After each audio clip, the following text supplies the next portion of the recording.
So now I'm going to hand it over to Colin to introduce himself a little more than I did and to share his thoughts on nuclear power. And Colin, thank you for taking the time to put this together and to do it, as he is a new dad. Yeah. Yeah. Thanks for having me. And Oh, really congratulations. yeah, thank you very much. Repopulating. Um, so good to meet you, and good to see you, Lewis, and guess for whoever joins in on the recording. Yeah, I played 11 seasons in the NHL and have always been passionate about the climate, and I'm very big into nuclear. So happy to kind of kind of flipped the stigma on it. So here I'll share my screen.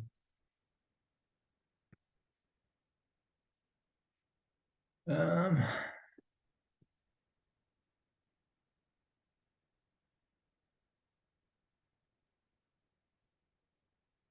okay, so this goes. It's been a while. So yeah, nuclear energy. So to start off, I am a hockey player, so I begin with the humility of recognizing that I'm not a nuclear physicist, but somebody who's an advocate for it, and somebody who's done a lot of research, trying to figure out where I can have the biggest um, impact. Lou, Hold on. We have a new guest coming in, and since amazing. we're just starting, Hey, might as well. yeah, This is a great slide for him to, or Francis to come in on as well. Or her. Fran, Sorry, Fran. Hi, Fran, wait, can you see me? yes, yes. I Now we can't can see see me, your but room. hi. How are you, Fran? Oh, that's my bedside table. Hi. uh, Good. Fran, would you like to introduce yourself? Maybe you've met Rydian before at one of our community chats from Yeah. Australia, and Colin is, um, well, he'll tell you about himself as he goes through this. But Fran, a Mhm. quick introduction to our group. Yeah. Well, I mean, or sorry, go. Yeah, Yeah. go, Oh, Fran. sure. Yeah, hi, Radian. Good to see you again. I don't know that I met you, Colin. I'm Fran Royland. I'm based in Boulder, Colorado right now. Um, Soccer is my sport. And let's see, I now work for a climate nonprofit called RMI, Rocky Mountain Institute. But I went to UNC Chapel Hill and I still play for the Colorado Rapids. The 2-0 Colorado Rapids.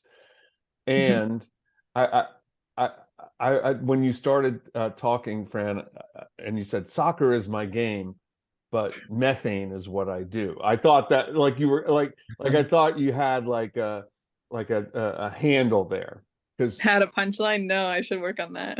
yeah, Colin, uh, Fran is a methane maven. How about that? Nice. You guys are So reducing and monitoring methane emissions. Yeah, that's the focus of my work. Cool. Do you guys do that through like satellite imagery, or do you guys just do it through like yeah, Yep. perfect. Very Sound cool. familiar? Awesome. so now back to you, Colin. Yeah. So good slide for you to come in on. I'm a hockey player. Um, yeah, not a physicist. So again, I recognize my limitations on this outside of researching and speaking to others.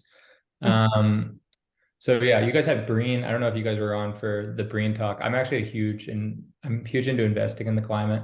I think it's where you get the biggest bang for your buck, kind of the new technologies that are currently in venture capital, private equity, and some in uh, public markets just through reverse acquisition on SPACs. But I found, yeah, taking that same type of philosophy to advocacy, I see where nuclear, you would have the biggest bang for your buck um, in terms of helping towards climate change. So obviously there's a huge stigma around it. Yeah, nuclear energy in need of a Kardashian's publicist. This is me putting humor into it. I just, again, it's very comparable to somebody that has been, mislabeled, kind of bad stigma around it, just kind of needing a bit of a facelift and getting back out there to the public. So these are the contents. We don't necessarily have to go through that. First, what is nuclear fission? Because we are We talking can. about. I can't. Oh, Sorry. did you stop sharing? No, it's just me. I had it on your face. Sorry. Okay, I'm with you Okay. now. So yes, what is nuclear fission? So yeah, the splitting of atoms, and in the splitting of atoms, it releases more neutrons, which then hits other atoms, splitting them. So it's a dense energy, and it's counter to nuclear fusion. So this is what we're working with now. Obviously, if we get to nuclear fusion, that's a whole other story. Wait, But you we're said it was using, you said it was counter to nuclear fusion. What? well, not necessarily counter, but one is the splitting of atoms, and nuclear fusion is how the sun works, where it's two atoms coming together and hitting and creating a new atom, and the excess energy created from that, which actually is self-sustaining without any waste at all. So that'll be kind of the holy grail. And one day if it comes to be, I mean, there's one. I know one group has in fact had created nuclear fusion, but they only created excess energy for like, I don't know, a millionth of a millisecond or something like that. But again, not a physicist. But yeah, so we're looking towards the grid. Why are we decarbonizing the grid as well as moving to electric vehicles? The grid, 26% of global emissions, transportation 14 to 18. So obviously, if everybody moves to an electric vehicle and we decarbonize the grid, then we're reducing our emissions by 40 to 50%. But if we take a look at the grid right now, nuclear is at 10, hydropower. So this is all more zero emissions. It's predominantly gas and coal, but total energy, I mean, this becomes even less. So that's why we're trying to move these obviously to represent 100%, and that's how you decarbonize in the US. So I'm recognizing that there's people outside of it, but nuclear is 20% of our grid, which actually represents 50% of our renewable energy, which was a interesting fact. I'm in New Jersey. It's 46% right now. My lights are kept on by 46% nuclear energy. So it's actually pretty much, it's already very much utilized. So as we move to a decarbonized grid, obviously everybody's into wind and solar. So am I. I'm a big fan of it. Have invested in it. Certainly an advocate, but there's limitations on renewables. And the first is a study that came to the conclusion that 100% of renewables requires 3 weeks of storage. And currently the best battery to store energy is at 100 hours, and it's not commercialized yet. We don't know if it's ever going to be economical and commercialized. And something you could store it through hydrogen, which again, I'm a big fan of. That is another alternative to store energy. But yeah, the intermittency of solar and wind. The sun doesn't always shine, wind doesn't always blow. You need the consistent energy at peak demand times. And I'm from Winnipeg, Manitoba. It gets to minus 40 Celsius, and during the winter, and it not a whole lot of sun. And if the wind isn't blowing, you're going to need to turn the heat on. So you need that dependency. Didn't you play hockey outside in that weather? No, we'd still at about minus 20 to minus 25 would be, I'm pretty sure that's around good, but then after that it gets a bit of a cutoff. So yeah, we actually do need climate change up there. We need some global warming, be a little bit hotter. So yeah, as I said, that's what I said through this. So that's what brings me to nuclear energy. It is zero emissions energy. And there are 440 nuclear reactors currently working around the world. The USA actually leading in reactors, not percentage wise on our grid. But yeah, it's been misunderstood. It's not a renewable energy. It is just zero emissions and has a very dense energy capacity. So obviously the first reservation around the sigma, it's going to be nuclear waste, and it's going to be nuclear safety. So first towards nuclear safety. This is the world in data. And if you look, obviously nuclear energy, 0.03 deaths compared with the rest of them. Coal, oil, natural gas, obviously at the highest, but a smaller number than most would think. But these three are the big three that come to everybody's mind. Fukushima, which had a death toll of 0, surprisingly. The actual earthquake itself caused 19,000 deaths due to the evacuation protocols, but the actual nuclear explosion that happened didn't kill anybody. And we could, the World Health Organization also states that no direct radiation has caused any deaths, and there are some that are, there's like a lawsuit right now that 6 people are suing over cancer that they developed. So I'm not going to go, I'm going off World Health Organization as my source. But that is slightly up for debate, but it could be, 6 people, some people put it in at 100. So still a relatively low number. 3 Mile Island, again, a death toll of 0. And there was actually no radiation that anybody had to worry about right after. So no contamination of the environment even. Chernobyl was not good. Chernobyl, 32 deaths immediately, 4,000 related in radiation deaths. But this was Soviet Russia, and there was no containment. Typically, everything is built within a containment center, and the Soviets didn't do that, obviously pushed it a little bit further, and that was a different time without regulations. But even within all that, there's been 667 nuclear reactors built since 1954, with 440 operating around the world. So out of all, these are 3 incidents. Obviously, one is terrible.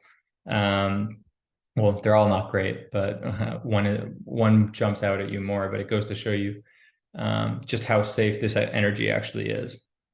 Most people think of nuclear waste as what the Simpsons depict, this gooey red, green, fluorescent waste, when in fact, in reality, it is used rods, put inside of steel, put inside of concrete, and constantly monitored for radiation.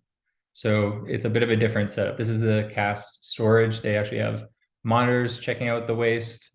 So it's actually a very impressive operation, and we know how to work it. 97% of waste is actually not of the type of waste that we worry about, where we actually have to store it somewhere. The high level, that's 1 to 3% of the waste. One person, the energy that nuclear provides to create electricity for one person for a year is the size of a Coke can, and only 5 grams of that is the actual high level waste that we worry about. The US produces 2,000 tons of this waste per year. It fills half of an Olympic swimming pool. Seems like a lot, but it is also powering 70 million homes. And even then, what is radioactivity? We're all actually radioactive. A banana is radioactive. When you take a flight, you're exposed to radioactivity. It's the emission and loss of an electron in an atom. Again, I'm a hockey player, so that's about as deep as I can go with it. And then here's a comparison. It is to coal, but coal's been around, and 180 million kilograms of ash, and it's all radioactive, and that's just spewed out into the atmosphere, as opposed to nuclear is 450 million in a lifetime, and we are containing it from the moment that it comes out. Obviously, you can do so. This is a leading proposal on what to do. It's a repository by drilling down, let it wait out its half-life, and even then, it's quite far down there, away from society. The other is actually reusing waste, which France already does, Russia already does, China and Japan are opening up reprocessing plants. The US doesn't currently do it. I don't know why, but Bill Gates' new TerraPower company is planning on reusing all of their waste. So yeah, Lou, you and I talked about Germany.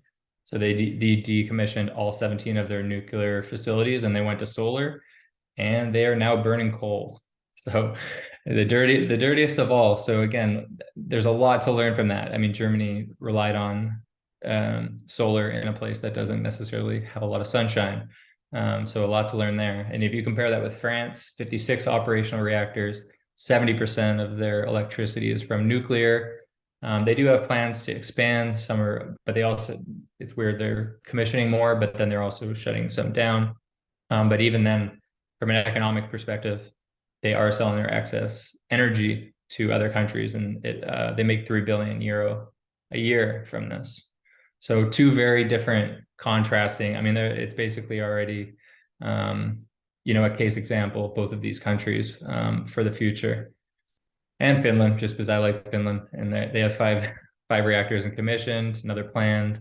They want to be 60% nuclear, so 60% zero emissions. The U.S. Department of Energy passed $6 billion to preserve the nuclear fleet. So that's what they're saying. Obviously, they've done a lot of research, and they're betting on nuclear as well. And small modular reactors are actually coming in. They're considered generation 4 nuclear reactors. Chernobyl was generation 2, a lot of progression. It's a smaller evacuation radius in case something goes wrong. It's actually very small. It wouldn't contaminate much of the environment, but it's already even more safe than it was before with natural ways using physics to shut off, and they're reusing waste, more efficient. So this is a new generation of design. Here's just some fun. I don't know.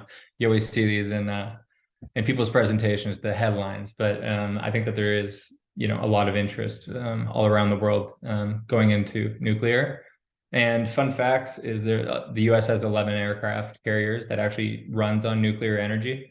Can't refuel when you're all the way out in sea. They're already using it, and all of our soldiers aren't coming back with radiation. NASA is trying to use nuclear engine for future trips to Mars. And huge benefits, you can desalinate water. I mean, obviously water scarcity is going to be an issue moving into the future. This actually comes at an economic benefit. It brings down the price of desalination. And so it'll be a great resource moving forward. And pink hydrogen, which is very cool as well. So obviously hydrogen is becoming planning on being a big resource moving forward in decarbonizing. And it's not green hydrogen until you use it from a renewable energy source, and it's pink, but it's still, again, from a renewable energy source and created when it's created from a nuclear reactor. So again, you're splitting the H out of the H2O in water, and that takes energy. So you're just taking that energy from a nuclear reactor. So it has even more capability in that. The only the economics of it actually is challenging. It has been in the past, but I think these small modular reactors are going to change that. Typically, it's basically people take out a loan, and then it takes longer for somebody to actually begin running it. So the longer that takes, your loan, your interest rates, you keep paying off an interest rate without any revenue. And that's typically where you see these like very, very high costs come from, is borrowing money without any revenue for a longer period of time. Small modular reactors, you actually can build them off site. And that way there's not as much construction time. You can build them off site, bring them on. And this actually takes care of economies of scale, because if you can produce 50 to 100 of these smaller reactors offsite, then as I stated just a moment before, economies of scale takes over, and you bring down the cost. So this is why you advocate. Kind of already brought that up. Again, Germany is an example. It's good to remember what has happened there. 2/3 of reactors are set to expire in developed nations. 6 out of 10 reactors in the USA are up for renewal by 2025, and they will be replaced by natural gas most likely. So to keep that in mind, and why it's important to advocate for this technology. All added renewables so far have been neutralized by the world shutting down nuclear plants. So we think that we're adding more solar panels, we're adding more wind, but anything that we've added by us shutting down nuclear reactors, we are emitting the same amount of CO2. And here's some policies. Here's just some policies, and I can send out the slide, but a little bit more in depth. But I mean, it is just incentivizing small modular reactor development, changing people's minds, incentivizing nuclear, Those would be, and there's more in depth that you could go into if you want to look at policy.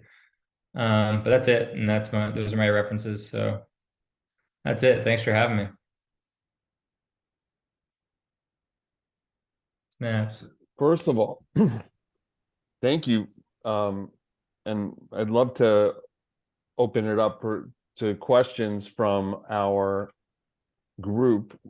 We have two of the sharpest minds, and I'm not including myself as one of them, in the Eco Athletes ecosystem in Ridian and Fran. So I don't know if you guys have any questions to start or any comments, but feel free to go.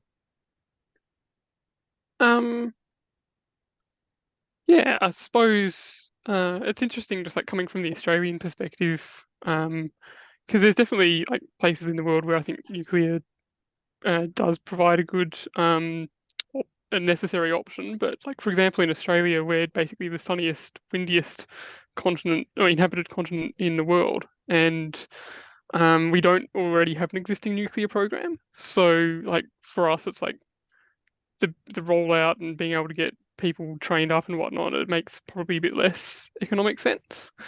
But also one of the things, I guess, thinking of storage is not just like a battery, like a car battery, whatnot, but also like how pumped hydro can come into that, as basically water can act as a big battery as well.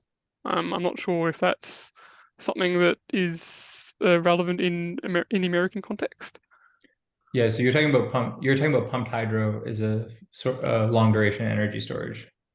Like longer than like a chemical battery or something, for example. Yeah, well, I think that there's from what I gather on that, the technology basically not everywhere has the geological the geological map to be able to do that, to pump water up. But I mean, I'm a big fan of anywhere that you can do that. And another thing for batteries, or another thing for storage, which I did mention in there, is hydrogen. It doesn't have to come from nuclear, but yeah, if renewables, if there's enough renewables where it is converting, water into hydrogen, then and it can store it for a long period of time, which it would, then great. Yeah. It's another great resource. I guess another thought I have is like another, I guess, concern with nuclear is the chances for like nuclear proliferation for like weapons. Yeah. Yeah. So this is where I will again reference myself being a hockey player, but I think I would go to the numbers of there's 440 currently, and there hasn't been nuclear proliferation. But obviously, once you begin increasing those numbers, and then you're having to pay to keep that from happening, that can be a bit of an issue. But in terms of that, I'm just betting on the fact that there's been the 440 working. We haven't had it, but there's always the chance of that one. But I think, yeah, I suppose like when I'm thinking of that, I'm thinking like if nuclear energy is, I guess, rolled out more broadly worldwide, like for example, Iran's nuclear program is very closely watched.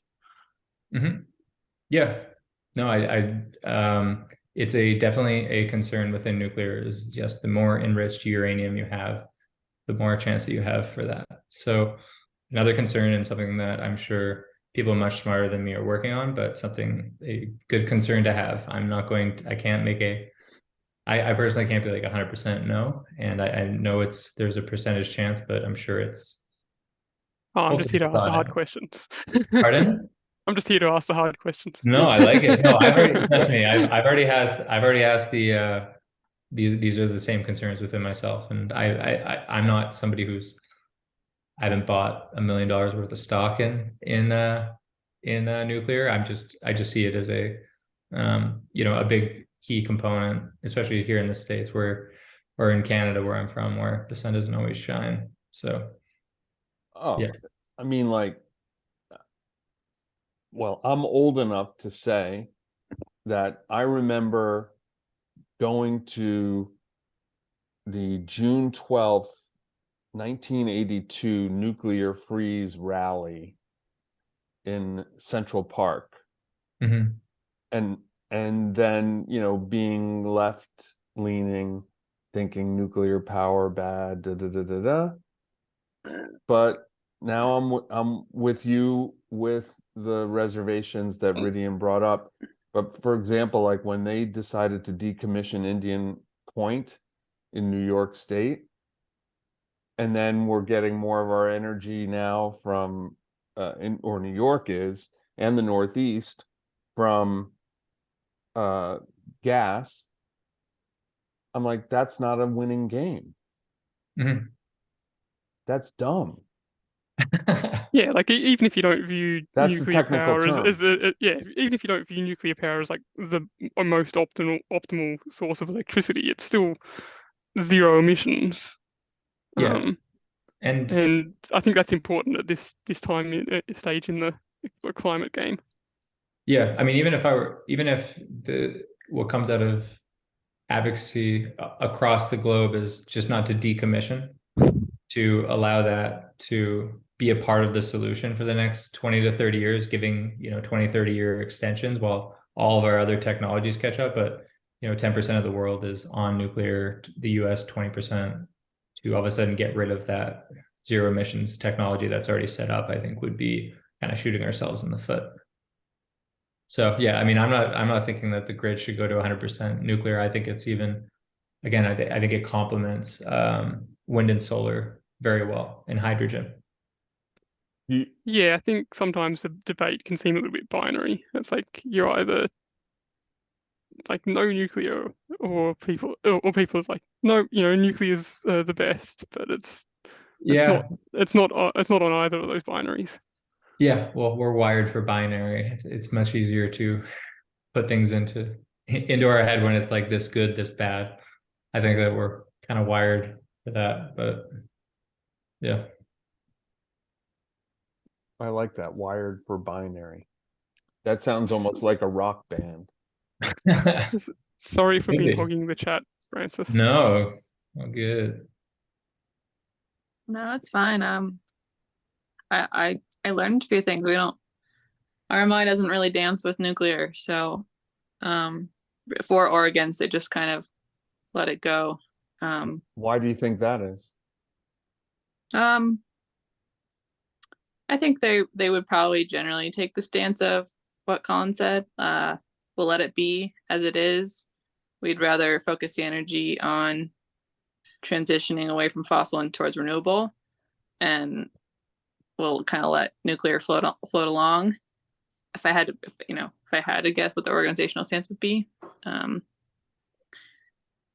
am curious if you know much about. It strikes me as interesting that Germany and France seem to have taken different tacks. At least sometimes in other areas, those two countries tend to move similarly decision making wise, but it seems like that's a pretty big split. Maybe it has to do with Germany's reliance and sudden drop off of Russian fossil fuels, so they wanted to move quickly away from things, and that's what brought them back to coal. But to see France operate differently when it comes to nuclear than Germany was kind of surprising to me. I was curious if you know kind of where that originates. I think my understanding of it is that it originates from the ideology of we're moving to renewables, and so they shut down their 17. They had decided that nuclear power isn't a clean energy, and they wanted to move to clean energy, so they moved to solar. I think and that this all happened, previous to the Russia-Ukrainian conflict, and even then, like France didn't. All their nuclear facilities didn't pop up over the last 5-10 years. It's been, a long time in the making. So yeah, I don't know what would have driven one country to stick with nuclear. And well, I mean, obviously in the short term, Germany, I think it was more their ideology that nuclear wasn't clean. Yeah, I think I might be wrong. My recollection is that they really stepped up those shutdowns after Fukushima. Yes. I think like public opinion was that like, hey, nuclear is not really safe. Yeah. And yeah, I might be wrong, but that's my sort of recollection. Yeah, I believe that is correct from my. One of the questions that's popped up in my head is, One of the talked about advantages of renewable energy is, you can whack a solar panel on a roof and what have you, and it's quite distributed, and it means that it's a lot harder for the entire grid to fail in the same way as having like concentrated energy generation sources. But I'm not sure, like I just don't know enough with regards to like SMRs as to whether they might be, say, more distributed than a traditional like coal or nuclear power plant. When you say more distributed, sorry, I didn't. So like I guess if you have like a coal power plant, it has the advantages of its scale. You just have like one and it serves a big area. Mhm. But of course, then it's just like that's where all the energy is generated. And Yeah, hypothetically, if something happens to that, it gets knocked out. yeah, That entire part of the grid is like not getting a lot of energy, whereas solar panels, wind power, etc. There's a lot more smaller yes. contributors, and so the grid can be, I guess, more resilient. Yeah, more flexible, more resilient. Yeah. If yeah, it's like why microgrids are being developed. Yeah, with Yeah, I was SMRs. just sorry, Yeah, just like it'd be interesting like whether SMRs can have similar function. What are yeah, SMRs? What is that acronym? small modular reactor. Sorry, I guess I realized I never even put that there. So small modular reactors, they're 300 megawatts, and typical reactors are 1,000 and above. So it has to be 300 or lower. But what it does, like you need 3 or 4 of them to generate the same amount of electricity as the normal one. So it would be more spread out. It wouldn't be in one area. So I guess it could potentially have more, it would have more flexibility if it is in different areas, but it could be giving to the same town electricity. So I guess it would be slightly more distributed, because one could go down, and the other would be okay. Hmm. And I guess sort of similarly on that, for example, in Australia, there's some examples of particular like regional towns basically having almost like a co-op set up to get their own renewable energy. So that I guess it's like comes down to ownership and whether something can be centralized or like concentrated ownership or not. Um, I guess nuclear's costs kind of means that it's really only corporations or the government that could set it up, right? Yeah, well, actually, I mean, Or Elon Musk, I guess. it's private. It's yeah, Yeah. it's predominantly private, with incentivized by the government.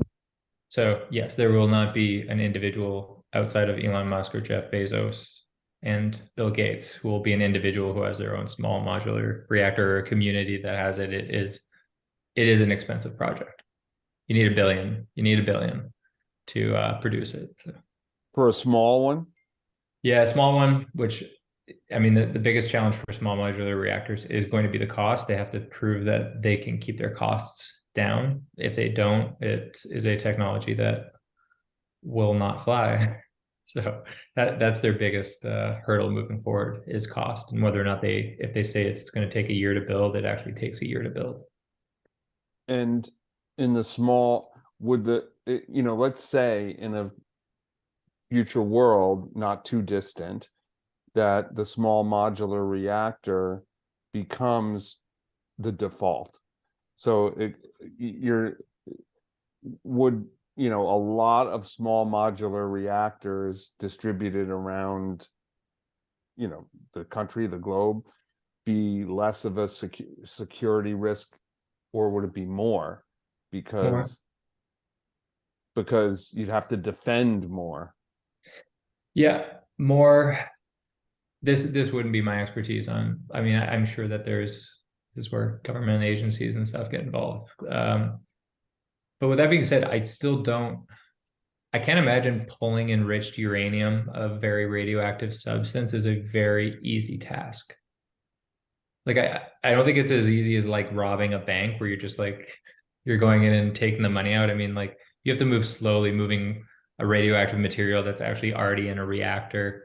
You have to shut down a reactor. Like I'd have to assume that those are pretty large deterrents from being able to steal it. But again, I don't know if you, like you said, if It wouldn't just be like a movie sequence where someone rocks up with a lead briefcase. yeah.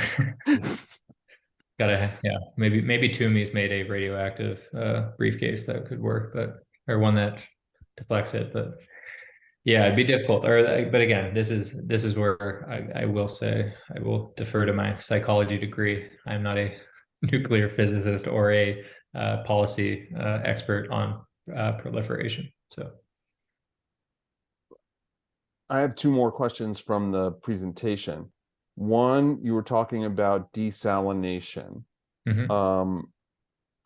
It went too fast for me. Yeah, it was buzzing. I didn't get it. But then I Desal. thought I was just being dense. No. And then it sort of makes a little bit of sense to me, but it'd be good to like yeah, so that understand more one, about the mechanics. and then I have another question on the other side. Okay. I mean, the process of desalination is taking water out of the ocean and turning it into drinkable water. And taking the salt out of it. That I basically. get. I understand Yeah. what desalination is, but I just Yeah. didn't get how it fit into this. Well, just Well, use nuclear reactors mostly use water to cool themselves, right? So yeah. it just includes desalination in the process and using some of the energy from the nuclear power plant to do that.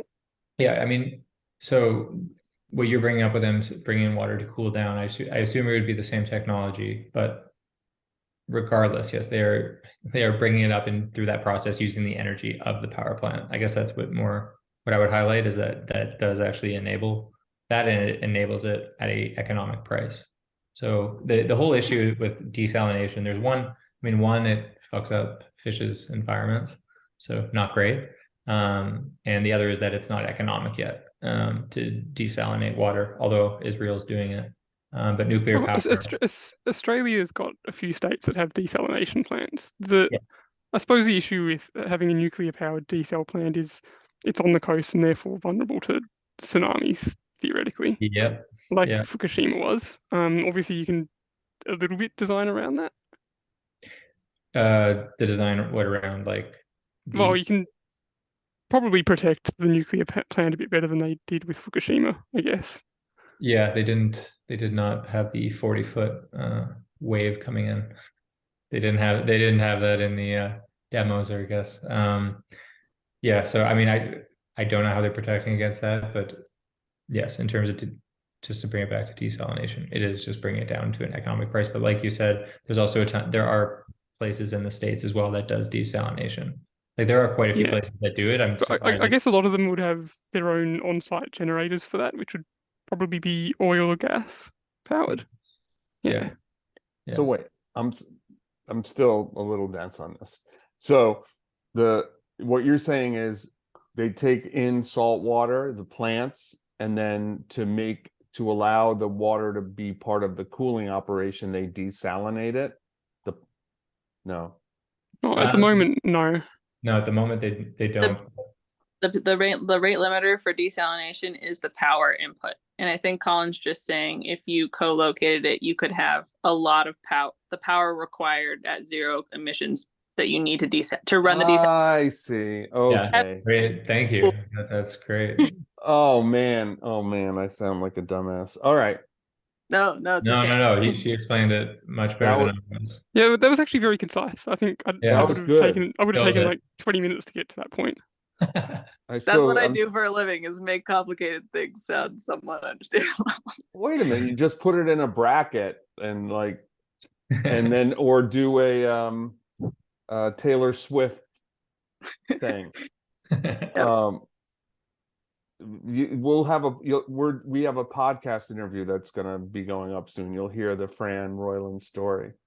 But my other question is, you mentioned something called pink hydrogen, and I did not get what that was either. Yeah, so I mean green hydrogen. So right now there's hydrogen produced. It's going to be it would imitate a fossil fuel in the fact that you can transfer it stores energy, kind of combustion engine. It's not really, they use fuel cells, but regardless, so you have green hydrogen, but it's only green if it's produced through renewables. And then pink hydrogen, so it's just, they have all these different colors. There's purple hydrogen, pink is for if it's created by a nuclear facility. So they're using an electrolyzer put into water. The electricity splits the hydrogen from the oxygen, and now you have hydrogen. But if you have to use it from a source that has zero emissions in order for it to be used properly as not having any carbon dioxide emissions. So that, like, if you do it with natural gas, you still have emissions. If you do it from wind or solar, it's renewable. If you do it from nuclear, same concept, no emissions. Yeah, so I just put a little. Yeah, I There's saw like that. a site I The found in colors the of chat. hydrogen. They So it's cut- basically just used to describe how that hydrogen was made. Is what I But the what I source of your gather. power and how much carbon you have left over at the end dictates your color, basically. yeah. I'm Well, telling you what, you guys are good. We're all So- nerds. a well-researched group. I'm telling you, like this could be something like a show. Yeah. So Oh, I've got a face for radio. That's yeah, I know all about that. I was on radio. place to be.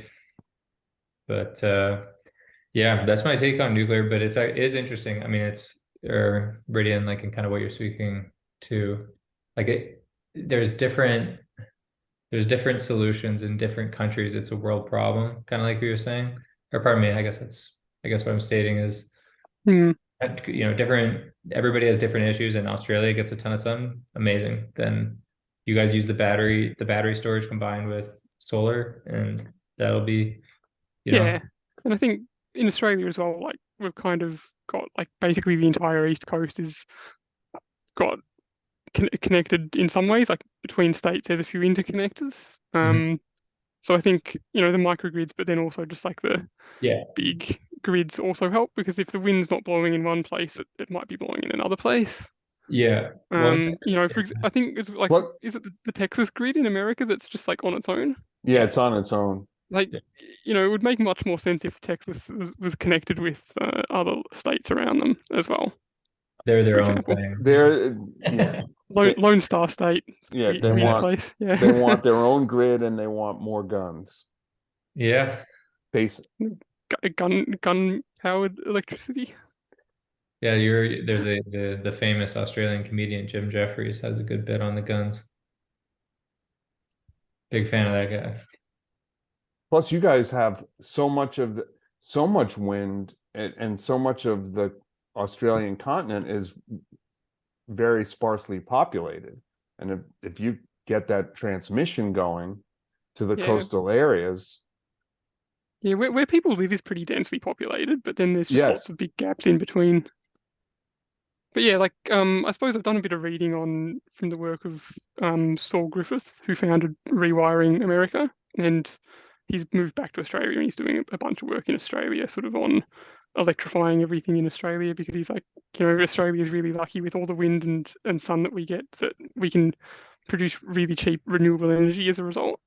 Yeah, So perfect. yeah, I guess that's kind of my frame of like where I've been picking things up from. and Yeah, you've got Tasmania. yeah. They've got a lot of hydropower there. I think they might already be at zero emissions on their electricity. Nice. The actually, I'm curious. Do you know much about hemp? Bridian? So, a moderate amount, like not nothing, but obviously I'm not like his biographer or something. That's my other, actually, now my newest dark horse within the climate solution. Hemp fiber for hemp homes, and I was curious because it's used a lot in Australia because it's actually fire retardant. So it takes CO2 obviously from the sun, stores it, and it's in the fiber, and then you're creating homes with it. But was curious if you were into it because it seems to have a little bit of traction in Australia. Um, yeah, there's always been a bit of a group that's been strong about pushing that, but I'm not super familiar with hemp. Just curious, yeah. Oh, I wasn't feeling there's a trillion things to know, and I don't always have Francis here to explain things really simply for me. that. That was really good, Fran. How's Boulder, Fran? Are you going down to Pearl Street? I was in Colorado for 3 years. Oh, um, yeah, for just a couple blocks off Pearl, so walk and Perfect. get coffee and Yeah. buy things I don't need. There's a really cool puzzle shop though. Yeah, I've got a whatever the Liberty puzzles. Liberty. Yeah, yeah.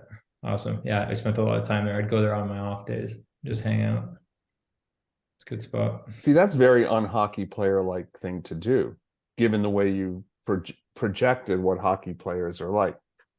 What, to go to Pearl? Yeah, the way you with your visuals that you showed us. Oh, what in terms of like the slides or which? Yeah, the slide of the hockey player being the guy with no teeth. Yes, yeah, isn't hockey all about fighting each other and occasionally hitting the puck? Whoa. Yeah. It's a silly sport. Yeah. No, it's yeah, no, I don't know. It's like it's easy to make fun of hockey players. Humility is great. Humility is the way to go. I mean, hockey players to me are like, you don't do load management. You guys play all the time. Yeah. That's why I'm enjoying retirement. Not playing anymore. And how's your baby? Baby's good. How old again? 7 weeks. Hmm. Yeah, just did it. I'm repopulating. Do you guys have opinion on repopulation versus depopulation? There's no ethical way to bring down the world population instantly, so it's like I don't think that's a good idea to pursue. Well, no.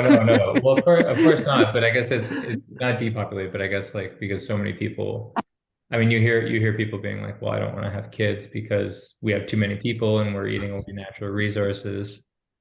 Like, and then there's the other side of it that believes that the more people we have, the better we are at extracting certain minerals and materials that we need. I've had to think about you go, Fran. Pardon? I don't think we both made noises at the same time. I think they're relying on Fran to come up with a kind of a soundbite. Yeah. No, this is a matter of opinion. This isn't distilling facts.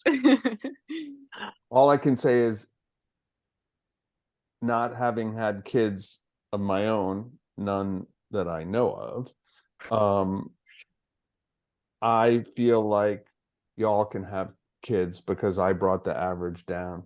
Boom. So I can it's what I do for you guys. Thank you. I appreciate it. Yeah. I'll just recycle more then. I'll have a cup. But the thing is, I mean, like, there's definitely can consider it like an act of hope, being like, oh yeah, the future will be fine enough for them. If everyone's like, oh, the future's going to be shit, why bother? Then there definitely won't be a future. Correct. Yep. That's and the other thing is, if you think about it, there are cohorts and groups whose ethos is to have as many kids as possible. And so if you think those folks, their views may not be what your views are, you're actually ceding the stage. And you're seeing it to some degree in Israel, in the Israel-Palestine situation, or in Israel itself, where there's been a major influx of Orthodox who have big families. And within a generation and a half, the demographic profile of Israel, which has gone from secular to, I mean, they have some situations similar to here in terms of the politics that favor the right anyway, but now you're getting just this big population boom amongst one segment of the people, and that's changing the political character of the country in real time. I think you do have to be careful with with that as well, because it can very easily lead into sort of replacement theory sort of stuff, which That's not is good. at least fascist adjacent, if not like outright fascist. Yeah. Yeah, I don't know. I mean, like, there's definitely a carrying capacity to the Earth, or at least carrying capacity of people, X amount of people who consume this amount of resources. But I don't think it's an exact science. There's, yeah, I don't know. I got into it because the superabundance book I read, because I was like, oh, I shouldn't have kids, but then there's a finite amount of atoms in the universe, but an infinite amount of ways you can arrange them. And I was like, Well, oh, I mean, the heat death of the universe is inevitable anyway, so yep, we're all we may as well have fun along the way. yeah. All right, I'll take it easy now. Yeah, I'm done on the other questions, but yeah, I appreciate you guys showing up and talking nuclear. That Thanks for was sharing.